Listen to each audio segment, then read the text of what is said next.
नमस्कार दोस्तों, video lecture series for diploma courses में आपका स्वागत है। हम डिजिटल इलेक्ट्रॉनिक सब्जेक्ट के बारे में बात कर रहे हैं।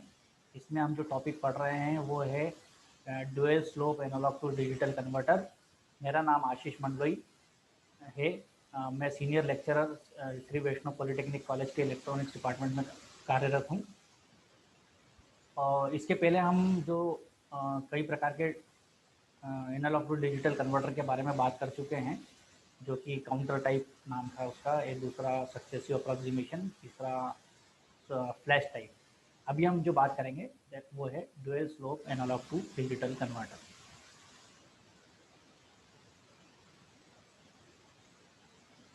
कोर्स आउटकम और लर्निंग आउटकम जो अकॉर्डिंग टू योर सिलेबस जो है वो इस प्रकार है। कोर्स आउटकम जो है, it is demonstrate the functioning of analogue to digital and digital to analogue converters. And learning outcome जो है वो है draw and explain various operations of analogue to digital conversion circuit.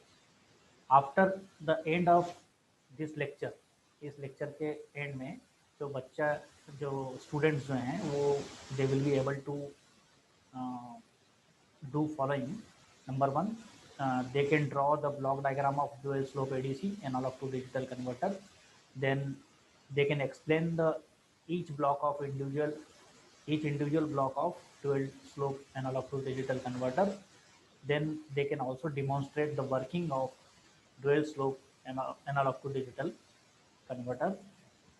These are some points which students can do after the lecture. सबसे पहले हम जो है individual components देखेंगे जो dual slope analogue to digital converter के ब्लॉक डायग्राम या circuit diagram में यूज़ किया जाता है। उनका इंडिविजुअल कंपोनेंट्स के बारे में देखेंगे। उसमें सबसे पहला कंपोनेंट है वो है कंपैरेटर। इसके बारे में हम प्रीवियस लेक्चर्स में भी पढ़ चुके हैं। ये कंपैरेटर का जो सिंबल है ये ऑप-एम्प है, ऑपरेशनल एम्पलीफायर। इसमें हम जब इनपुट दिया पॉजिटिव टर्मिनल पे, नेगेटिव टर्मिनल पे हमने कुछ रेफरेंस वोल्टेज दिया या इसको ग्राउंड किया, तो अगर इनपुट वोल्टेज रेफरेंस वोल्टेज से बड़ा है, ज़्यादा है, तो हमें आउटपुट में 1 मिलेगा। और अगर इसका विपरीत वी इनपुट वोल्टेज अगर वी रेफरेंस वोल्टेज से कम है तो हमें आउटपुट में 0 मिलेगा। इंटीग्रेटर, ये नया प्रकार का डिवाइस अब इसमें इंट्रोड्यूस हो रहा है जो अभी हमने किसी एनालॉग टू डिजिटल कन्वर्टर में नहीं पढ़ा है। अगर आपने ओप-एम्प के बारे में ठीक से पढ़ा है या उसके बारे में आपके नॉलेज है तो हम ओप-एम्प को इंटीग्रेटर की तरह यूज़ कर सकते हैं। ये इंटीग्रेटर का डायग्राम है। इसमें हम जो यहाँ पर वी इनपुट लगाते हैं, अगर ये वी इनपुट हमने लगाया है वी नॉन इन्वर्टिंग टर्मिनल पे, इन्वर्टिंग टर्मिनल पे, तो हमें आउटपुट जो मिलेगा वो इस इक्वेशन के अनुसार हमें आउटपुट मिलेगा। वो V nought is equal to -1/RC integration of V input dt। यहाँ पर माइनस साइन इसलिए लगाई गई है क्योंकि हमने वी इनपुट जो लगाया है वो हमने नेगेटिव टर्मिनल पे लगाया हुआ है। अगर हम पॉजिटिव टर्मिनल पे लगाएंगे, इसका उल्टा सर्किट बनाएंगे, तो हमें यहाँ पर नेगेटिव साइन नहीं लगाना पड़ेगा। और इसका जो आउटपुट हमें जो मिलेगा, अगर हम वाई एक्सिस पे वोल्टेज ड्रॉ करें और एक्स एक्सिस पे टाइम ड्रॉ करें, तो हमें स्लोप, चूँकि यहाँ नेगेटिव है इसलिए नेगेटिव डायरेक्शन में स्लोप मिलेगा। स्लोप वाली एक लाइन मिलेगी, स्ट्रेट लाइन मिलेगी, जिसका कि स्लोप रहेगा -1/RC। Principle of single slope ADC, अगर हमारा पर्पस यहाँ पर जो है वो dual slope analogue to digital converter को समझना है। लेकिन dual slope analogue to digital converter को समझने के पहले हमें single slope analogue to digital converter का फंक्शनिंग समझना पड़ेगा और उसका क्या प्रॉब्लम है या उसके क्या ड्रॉबैक हैं वो समझना पड़ेगा, जो कि हम dual slope analogue to digital converter में उसको हटा सकें। तो principle of single slope analogue to digital converter, ये जो हमने अभी प्रीवियसली इंटीग्रेटर पढ़ा और जो कंपैरेटर पढ़ा, इन दोनों का कंबाइंड कंबाइंड सर्किट बनाया हमने इस प्रकार से। और क्योंकि यहाँ पर हमने वी रेफरेंस को नेगेटिव लिया हुआ है और यह फिर से हमने नेगेटिव टर्मिनल पे दिया हुआ है, तो ये नेगेटिव और ये नेगेटिव मिलकर पॉजिटिव हो जाएंगे, तो इसलिए अब हमें जो स्लोप मिलेगा वो पॉजिटिव डायरेक्शन की तरफ मिलेगा, पॉजिटिव वे में। और इसका जो स्लोप रहेगा वो रहेगा V reference upon R C. ये इसकी इक्वेशन है जिस प्रकार से ये काम करेगा। वी आउटपुट हमको यहाँ पर जो मिलेगा वो क्या रहेगा, it is -1 upon R C integration of 0 to T. यहाँ पर टी हमने एक वैल्यू ले रखी है, ये टी जो है ये टाइम है, ये कितना टाइम है, जितने टाइम में ये जो इंटीग्रेटर का जो आउटपुट है वो 0 से बढ़ के वी इन के बराबर हो जाता है, ये इस वी इन के बराबर हो जाता है, मतलब वी आउट और वी इन दोनों बराबर हो जाते हैं। वी इन तो हमारा कांस्टेंट है, यह वी इन जो है ये वो एनालॉग सिग्नल है जिसका कि हमें डिजिटल कन्वर्शन करना है, और ये सब पॉजिटिव वैल्यू है।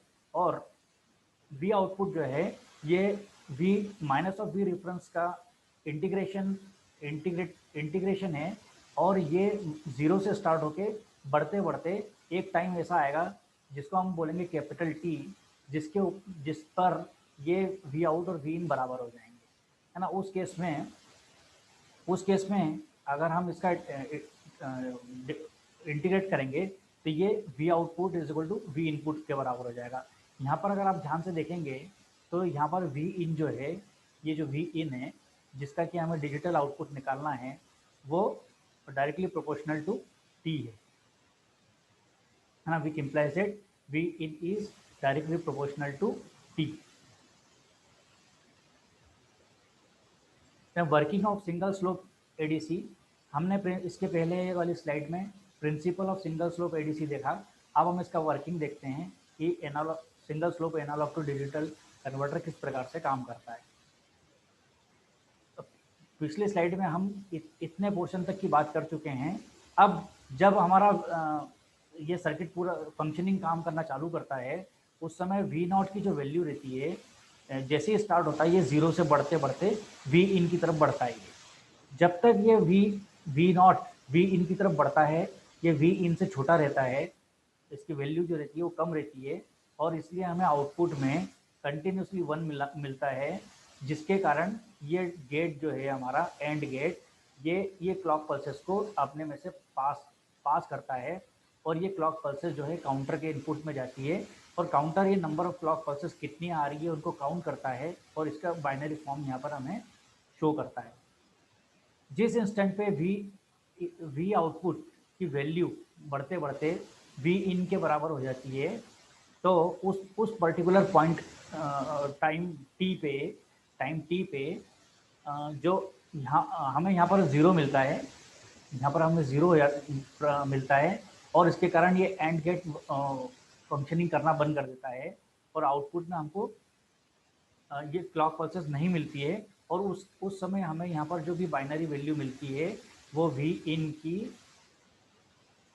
इन एनालॉग वैल्यू का करस्पॉन्डिंग आउटपुट वैल्यू रहता है। इसमें कंडीशन 1, 2 कंडीशन पे मैंने आपको समझाया, बात करिए। एक कंडीशन 1 ये क्या थी कि वी आउटपुट की जो वैल्यू है वो वी इन से छोटी है, उस केस में काउंटर हमारा कंटिन्यूस काउंट करेगा। एंड सेकंड कंडीशन जो है वो है जब V not equal to V in हो जाएगा after time T equal to T, capital T, counter stop इस पर्टिकुलर टाइम पे, कैपिटल टी टाइम पे हमारा काउंटर स्टॉप हो जाएगा, और हमको जो भी वैल्यू आउटपुट में मिलेगी काउंटर के, वो हमारे करस्पॉन्डिंगली बाइनरी आउटपुट और you can say digital output रहेगा करस्पॉन्डिंग वी इनपुट के, जिसका कि हमें एनालॉग से डिजिटल कन्वर्शन करना था। ये एनालॉग से digital single slope analogue to digital converter था, जिसमें ये जो आपको फार्मूला दिख रहा है इस बेस पे वो काम करता है। इस फार्मूला तभी हमारा सक्सेसफुल है जब हमारा जो आरसी वैल्यू है ये चेंज ना हो, मतलब वी इन जो है it is directly proportional to T, तभी संभव है जब आरसी में चेंज ना हो। हम आइडियल केस में आरसी में चेंज नहीं मानते हैं, इसलिए हमारा ये फार्मूला को हम सही मानते हैं। परंतु फिजिकल कंडीशंस जो होती है, एटमॉस्फेरिक चेंजेस इन टेम्परेचर और एजिंग के कारण जो ये जो आरसी की जो वैल्यू है, आर या सी की या दोनों की, ये कांस्टेंट नहीं रह पाती है और ये कंटिन्यूसली चेंज होती रहती है। चूँकि ये कंटिन्यूस चेंज होती रहती है, इसलिए एक ही वी इन के लिए हमें अलग अलग बाइनरी वैल्यूज मिल सकती है। मतलब अगर फॉर एग्जांपल अगर मैं बोलूँ कि two two millivolt input जो है, ये हो सकता है कि किसी किसी पर्टिकुलर डे को सुबह कुछ और वैल्यू बताए और एक महीने बाद कुछ और वैल्यू बताए। तो इस प्रकार की ये इसमें जो लिमिटेशन है और ड्रॉबैक है, ये इसका ड्रॉबैक है। क्यों? क्योंकि आरसी की जो वैल्यू है, ये ड्यू टू एजिंग और due to atmospheric temperature continuously change होती रहती है। अब इस प्रॉब्लम को सॉल्व करने के लिए हमने dual slope analogue to digital converter की तरफ जाते हैं, जिसका प्रिंसिपल इस प्रकार है।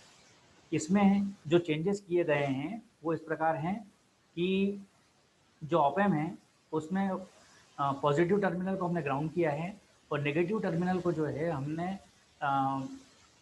एक के बाद एक पहले हम उसको वी इनपुट वोल्टेज से कनेक्ट करके रखते हैं, जिसका कि हमें एनालॉग से डिजिटल कन्वर्ट करना रहता है। और उसके थोड़े टाइम पश्चात, अब वो कितना टाइम है उसके बारे में अभी हम बात करते हैं, थोड़े टाइम पश्चात हम इसको minus of V reference voltage से कनेक्ट करते हैं। तो इसके जब तक हमारा ये इंटीग्रेटर है, ये जब तक वी इन से कनेक्टेड रहता है तब तक, चूंकि ये वी इन पॉजिटिव है, इसलिए हमें इस डायरेक्शन में, नेगेटिव डायरेक्शन में स्लोप मिलेगा, ये चलेगा। और समझ लो कि टाइम t1 पे इसकी वैल्यू v1 हो जाती है। हमें इंटीग्रेटर का आउटपुट जो है वो v1 हो जाता है। इस पर्टिकुलर टाइम पीरियड पे हम क्या करते हैं, इसको स्विच कर देते हैं। अब स्विच करने से क्या होता है, चूंकि ये नेगेटिव है और ये नेगेटिव टर्मिनल पे जाता है, तो नेगेटिव नेगेटिव पॉजिटिव हो जाता है, इसलिए हम इसका रेफरेंस वोल्टेज जो है ये पॉजिटिव की तरफ मूव करने लगता है। और ये तब तक मूव करता है जब तक कि जो यहाँ पर इंटीग्रेटर का आउटपुट जो है वो ज़ीरो ना हो जाए। ठीक है, ये इसका प्रिंसिपल है। अब इसको हम कैसे यूज़ करते हैं उसे समझते हैं। यहाँ पर आप देखिए ध्यान से, वी आउटपुट जो है, यहाँ पर वी आउटपुट जो है, ये उस केस का लिखा हुआ है जब ये वी इनपुट से कनेक्टेड है, वी इन से कनेक्टेड है। उस केस में आउटपुट हमारा ये है, मतलब ये यहाँ से लेके इस लाइन तक का जो आउटपुट है वो इस पर्टिकुलर फॉर्मूले पे काम करता है। ठीक है, then initially V in is connected and after T1 V have output V1, ये हम डिस्कस कर चुके हैं। देन नेक्स्ट क्या होगा, then V reference is connected, जो उस जब ये V1 पे पहुंच जाएगा आफ्टर टाइम T1, तो हम क्या करेंगे, T2 वी रेफरेंसेस को कनेक्ट करेंगे और after time T2 the output again हमारा जो है वो ज़ीरो हो जाएगा। अब आप इसको ध्यान से देखिए, इस इक्वेशन को समझिए। इस इक्वेशन में ही पूरा हमारा इसका उपयोगिता है, dual slope analogue to digital क्यों यूज़ करते हैं उसकी। आप ध्यान से देखिए, इस पर्टिकुलर पॉइंट की अगर हम बात करें, इस पर्टिकुलर पॉइंट की बात करें, तो यहाँ पर हमारा जो वी आउटपुट है वो क्या है, माइनस ऑफ 1/RC। और इस समय हमारा ये वी रेफरेंस वोल्टेज कनेक्टेड था यहाँ पे, इसलिए वी रेफरेंस का इंटीग्रेशन हुआ यहाँ पे, प्लस ये ऑलरेडी यहाँ से यहाँ तक जो हम कर चुके थे V1 के आगे की बात कर रहे हैं, इसलिए हमने इसको V1 को यहाँ पर ऐड कर दिया। तो so we output is what at this particular point, what is the we output, so V output is minus of 1/RC integration of minus V reference dt plus V1। ठीक है, then now what is V1। जब हम इसको solve करेंगे तो ये क्या होगा कि आप देखें यहाँ पे ये है T1, ये अप टू T2 है ना, तो T2/RC V रेफरेंस माइनस ये V1 हमारा क्या है, it is T1/RC into V in. ये इस पर्टिकुलर को हमने लिखा ऐसा, और इस V1 जो है वो ऐसा है, ठीक है। And it is equal to zero, इस पॉइंट पे ये क्या है, ये वैल्यू जीरो हो गई है। ये यहाँ देखेंगे आप, ये जीरो जीरो एक्सिस है, ये एक्स एक्सिस की जो वैल्यू है जीरो है, इसलिए हमने इसको जब जीरो रख दिया यहाँ पे तो और उसके आगे सॉल्व करने पे हमने देखा कि T2 की वैल्यू क्या आती है, T2 इज इक्वल टू ये RC और ये RC कैंसिल हो जाते हैं। यहाँ पे आप ध्यान से देखेंगे ये RC कैंसिल हो जाते हैं, तो T2 जो है, ये जो टाइम T2 है हमारा, ये T1 पे डिपेंडेंट है और V इन और V रेफरेंसेस वोल्टेज पे कनेक्ट डिपेंडेंट है ना। तो T2 यहाँ पर देखेंगे, इसमें T1 इज कांस्टेंट, क्योंकि ये रेफरेंस कांस्टेंट होने के कारण T1 कांस्टेंट है, और इसलिए T2 जो है हमारा ये V1 के डायरेक्टली प्रोपोर्शनल हो गया। T2 is directly proportional to V1।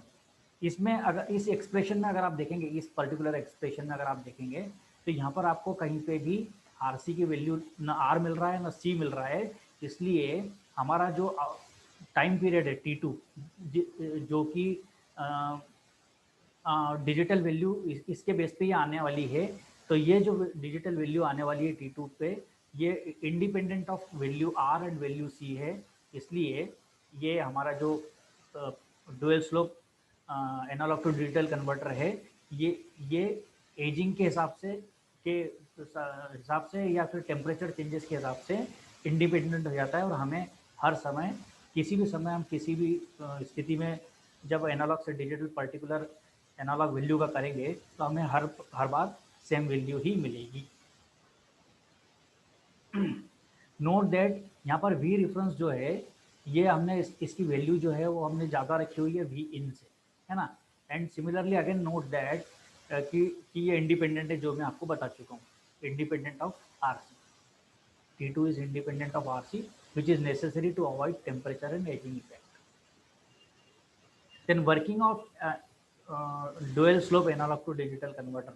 अब हम आते हैं इस डुअल, ये जो अभी हमने प्रीवियस स्लाइड में देखा वो जो प्रिंसिपल था उसका dual slope analogue to digital converter का, अब हम इसकी एग्जैक्टली वर्किंग देखते हैं। इसमें ये सर्किट डायग्राम जो है कंप्लीट किस प्रकार से काम करता है वो देखते हैं। ये हम बात कर चुके हैं कि पहले हम V इनपुट लगाएंगे, बाद में V रेफरेंस लगाएंगे। हम अब इसमें ये V रेफरेंस, ये जो स्विचिंग होती है, ये डिपेंड करता है ये ओवरफ्लो पे। हम इस पोर्शन की बात कर चुके हैं, इस पोर्शन की बात कर चुके हैं। अब हम इसके आगे के पोर्शन की, यहाँ से लेके यहाँ तक की बात करते हैं कि ये किस प्रकार से काम करता है।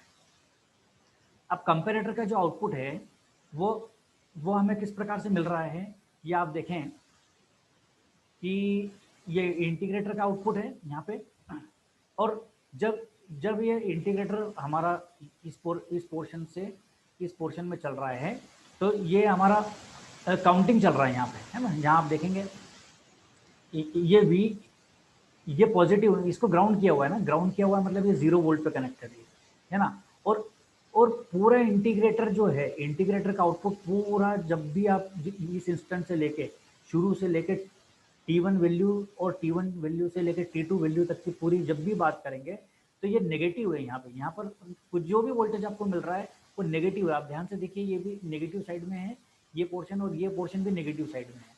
इसका मतलब ग्राउंड पोर्शन जो कि 0 पोटेंशियल पे है, वो हमेशा ही इस नेगेटिव टर्मिनल पे जो वोल्टेज यहाँ पर मिल रहा है हमको, वहाँ से बड़ा हुआ है, इसलिए हमें यहाँ कंटिन्यूस 1 मिलेगा। जब भी ये पॉजिटिव टर्मिनल ऑफ कंपेरेटर जब बड़ी वैल्यू होती है, यहाँ पर 0 है और यहाँ पर नेगेटिव वैल्यू है, तो 0 बड़ा होने के कारण हमें यहाँ पर हमेशा 1 मिलेगा, और 1 मिलेगा तो ये क्लॉक पल्सेस, ये एंड गेट जो है इसको अलाउ करेगा अपने इसमें से पास करने के लिए। मतलब यहाँ से लेके यहाँ तक की काउंटिंग चलेगी। आप ध्यान से देखिए, उसमें आपकी काउंटिंग जो चलेगी वो यहाँ 0 से स्टार्ट होगी और यहाँ से कंटिन्यूस यहाँ तक चलेगी। अब पहले हम यहाँ तक की बात करते हैं, फिर इसके आगे की बात करते हैं कि क्या हो रहा है। तो जब हम समझ लीजिए कि ये हमारा 3 बिट का डिजिटल आउटपुट दे रहा है, समझ लीजिए आप 3 बिट का डिजिटल आउटपुट दे रहा है, तो अब ये ओवरफ्लो बिट ये 1 कब होती है, जब ये 0 0 0 से स्टार्ट होके 3 बिट का 0 0 0 से लेके 0 0 1 0 0 1 0 ऐसा करते करते जब ये 1 1 1 3 हो जाती है, और उसके बाद भी वो ये पॉइंट आ जाता है उस समय उस समय हम T1 वैल्यू पे पहुंच जाते हैं, है ना। और उसके बाद एक क्लॉक पल्स जैसे ही आती है यहाँ पे, तो ये तीन तो ये हमारे 000 में कन्वर्ट हो जाते हैं और ये ओवरफ्लो बिट सेट हो जाती है, क्योंकि यहाँ पर फोर्थ बिट यहाँ पर जो है वो 1 हो गई है।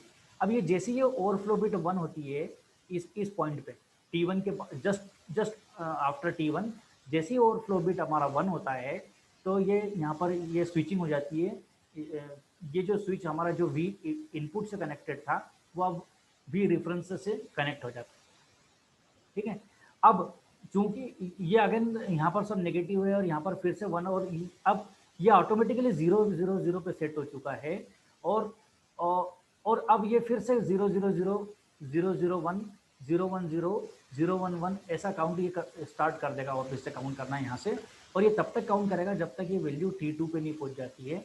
मतलब जब इस पर्टिकुलर इंस्टेंट पे आप देखेंगे कि हमारा ये जो काउंटर है यहाँ पे, ये जो एंड गेट है, ये कंपेरेटर का आउटपुट जो है वो 0 हो जाएगा, है ना। और ये बाद में हमारा यहाँ पर जो है क्लॉक पल्सेस आना बंद हो जाएगी।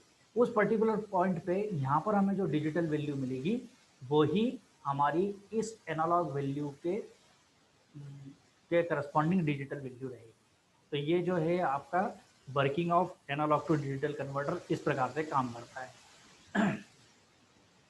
अब आप इसमें समरी में देखिए, आप एक बार फिर से पूरी चीज़ को समराइज़ करने की कोशिश करते हैं। किसी पॉइंट पे अगर आपको समझ में ना आया हो तो आप थोड़ा ध्यान से देखिए और थोड़ा सा स्पीड में करेंगे इस पोर्शन को हम थोड़ा, कि working of single slope ADC. Working of single slope ADC में क्या है कि इंटीग्रेटर जो है ये हमारा कंडीशन 1 है ना, कि जब V आउटपुट जो है वो V इनपुट से हमारा कम है ना, तो counter will count from its initial count. इसका इनिशियल काउंट 000 है यहाँ पे, और इस पोर्शन इस पॉइंट के ऑनवर्ड्स ये काउंटर हमारा काउंट करेगा इन बाइनरी फॉर्म, है ना। और सेकंड कंडीशन ये तब तक काउंट करते रहेगा जब तक कि सेकंड कंडीशन नहीं आ जाती है, और वो सेकंड कंडीशन क्या है कि V आउटपुट जो है वो V इनपुट के बराबर हो गया। उस केस में यहाँ से जो क्लॉक पल्सेस है जो काउंटर में जा रही थी वो जाना बंद हो गई, और उस पर्टिकुलर पॉइंट पे ये जो बाइनरी आउटपुट यहाँ पर जो भी प्रेजेंट होगा वो हमारा इस V इनपुट के करस्पॉन्डिंग बाइनरी डिजिटल आउटपुट रहे, ठीक है।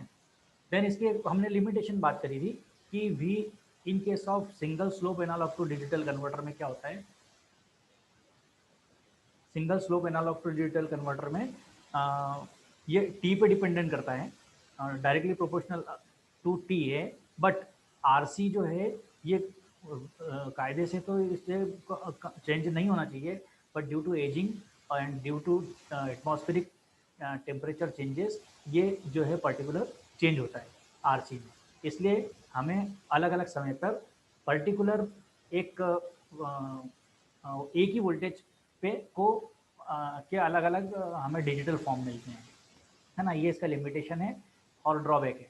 इसको हमको हटाने के लिए हमने डुअल स्लोप एडीसी का काम किया, में कन्वर्ट किया इसको, और इसका वर्किंग अभी हमने जिस प्रकार से देखा उसका रिवाइजन इस प्रकार है कि सबसे पहले हमने इस सर्किट में इसको हमने इनपुट वोल्टेज पे कनेक्ट करा, और ये देखेंगे कि ये देखिए आप यहाँ पे कंटिन्यूस यहाँ पे भी कनेक्ट करते हैं या यहाँ पे भी कनेक्ट करते हैं। ये स्विचिंग कब होता है यहाँ पे, जब यहाँ पर ओवरफ्लो बिट आती है। ओवरफ्लो बिट कब आती है यहाँ पे, जब ये वापस से इनिशिएट होकर नेक्स्ट बिट में 1 आ जाता है ना, तब ये ओवरफ्लो बिट होती है।